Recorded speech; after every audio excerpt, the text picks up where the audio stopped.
Justiça nega pedido e mantém Enem para domingo.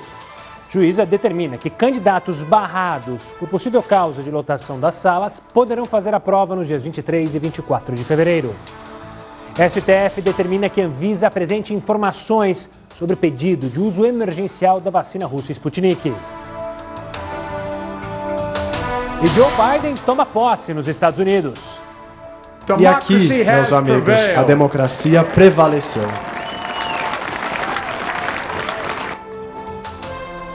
Enquanto isso, Donald Trump, em despedida, diz que ama os americanos e que vai voltar. We will be back in some form.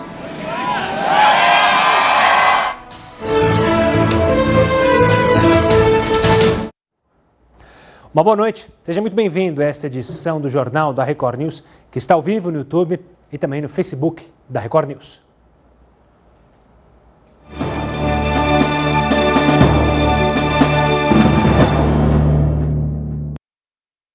Sobre a grande noite, o grande dia de Joe Biden, a posse do presidente norte-americano. Durante o discurso, o democrata foi marcado por um apelo à união dos americanos.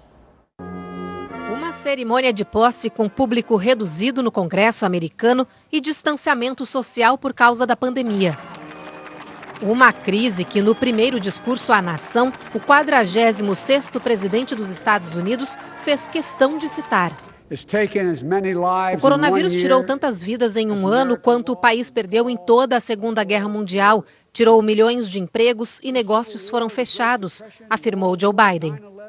Para o novo presidente, a pandemia deve ser enfrentada por uma nação unida, assim como os outros desafios. Os juramentos do presidente Joe Biden e da vice Kamala Harris contaram com a presença de ex-presidentes americanos dos dois partidos, democrata e republicano. Estavam ali no Capitólio Barack Obama, George W. Bush e Bill Clinton. Vamos falar agora das medidas tomadas por Joe Biden como presidente dos Estados Unidos. Vamos conversar agora com Gerson Damiani, que é professor e especialista em Direito Internacional. Professor, obrigado pela participação aqui conosco. Vamos conversar. Nessa conversa também estará conosco o Heródoto Barbeiro. Professor, primeiro dia, primeira noite de Joe Biden na presidência, já assinando atos executivos. O quão importantes são esses atos para o caminhar dessa liderança de Joe Biden? O que você pode trazer de destaque sobre esses atos? A gente já falou, volta ao OMS, volta também ao Acordo de Paris. O que a gente tira desses primeiros atos de Joe Biden? Boa noite, senhoras. Boa noite, senhores. É um grande prazer estar convosco aqui hoje. Bom, essas são medidas que vão de acordo com as promessas de campanha do novo presidente dos Estados Unidos, Joe Biden, que tratam das relações internacionais dos Estados Unidos. Os Estados Unidos, como todos nós sabemos, é um poder hegemônico já há muitas décadas, vamos dizer assim, séculos, na verdade. Então, ele pegou alguns pontos específicos sobre meio ambiente, sobre economia, sobre as relações internacionais dos Estados Unidos e cumpriu logo no primeiro dia de seu mandato essas promessas, já baixando atos executivos em direção a mudar o rumo das relações internacionais dos Estados Unidos nesse sentido. Entre elas, podemos falar sobre o Acordo de Paris. Na verdade, é um acordo sobre mudanças climáticas.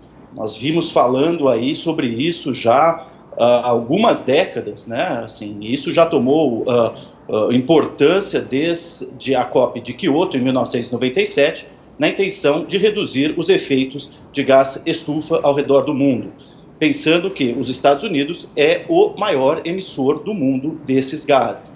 Donald Trump resolveu que a partir de 2020, onde isso entraria em efeito, não mais contaria com o apoio dos Estados Unidos, o que foi um grande golpe para as relações internacionais, para todo o mundo, porque os Estados Unidos, sendo o maior emissor, não participar desse acordo internacional significaria uma grande perda na proteção ao meio ambiente, né? E daí outros atos, como por exemplo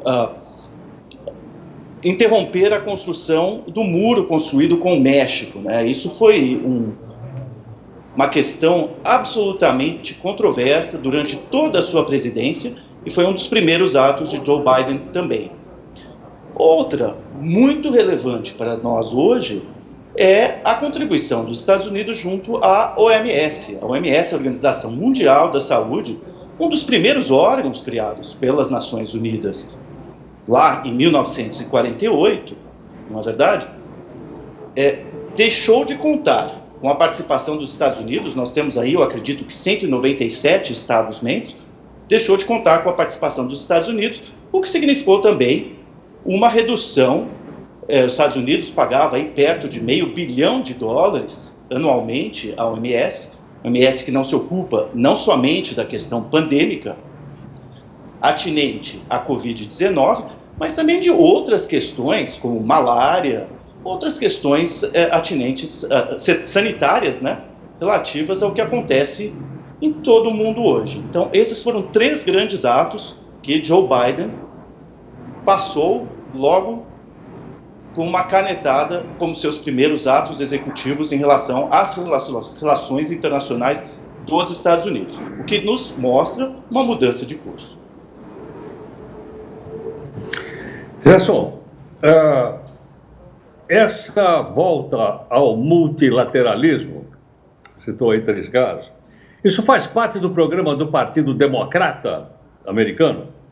Já visto que se a gente olhar um pouquinho para trás, o Partido Republicano me deu a impressão sempre de ser o partido mais isolacionista e o democrata mais voltado para questões internacionais, de associações internacionais. Isso está no programa? Quer dizer, ele vai ter que cumprir aquilo que está no programa ou o que está no programa não vale? Eu acho que vai ser difícil para Joe Biden, obrigado pela pergunta, vai ser difícil para Joe Biden não cumpri-lo, não é verdade? Porque os republicanos e os democratas, vale lembrar que eles iniciaram lá atrás, estou falando lá nos primórdios dos Estados Unidos, com John Adams, eles iniciaram como um partido único, né? Eles se separaram ao longo da história. Aí nós temos que pensar, se você é um partido que se posiciona como oposição e você não respeita os seus preceitos, né, as suas propostas de campanha oposicionistas em relação ao partido que acaba de sair do poder, se torna uma situação difícil, não é verdade? Nós vemos uma situação parecida, desculpem trazer esse paralelo à Alemanha, né? Esse ano, 2 países importantes no mundo, esse ano a Alemanha também terá eleições, e nós temos o CDU e o SPD, que era o Partido Social Democrata, e o CDU, que naquele momento era o partido mais conservador, digamos assim, e essa mudança de poder, né, o CDU acabou se tornando um partido, assumindo a posição do SPD. E é isso que acontece nos Estados Unidos hoje, né? Os democratas, eles, por tradição, eles são mais focados na política interna. No entanto, com essas promessas, eu acho que eles terão que honrá-las, sim. Professor, você citou outros países, agora, por exemplo, a Alemanha. O governo Joe Biden deve mudar também radicalmente a forma de se relacionar com os países. Donald Trump preferia o bilateralismo, ou seja, negociações diretas entre um país e o outro. Joe Biden volta com o multilateralismo, acordos comerciais em bloco. Essa é uma visão que você acredita que o governo Biden tomará daqui para frente?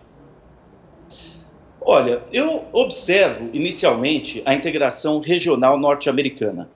O NAFTA, na verdade, o NAFTA é aquele acordo norte-americano estabelecido de cooperação e integração econômica no início da década de 90, 1994. Nós pensamos aí, se uniram naquele momento Canadá, Estados Unidos e México para oferecer um contraponto à evolução do que era naquela época a Comunidade Europeia, se tornando posteriormente a União Europeia, momento paralelo ao que nós aqui na América do Sul desenvolvíamos o Mercosul. Então, esse movimento inicial de interromper a construção de um muro entre um parceiro de integração regional já sinaliza uma intenção de abertura de fronteiras. Professor, obrigado. Professor, Por favor, Heródoto. Só rapidamente, queria perguntar o seguinte. O Biden democrata vai amolecer para a entrada de novos imigrantes ou não? É difícil responder, não é verdade, Heródoto? Eu estou aqui acompanhando as primeiras medidas, mas tudo indica que sim.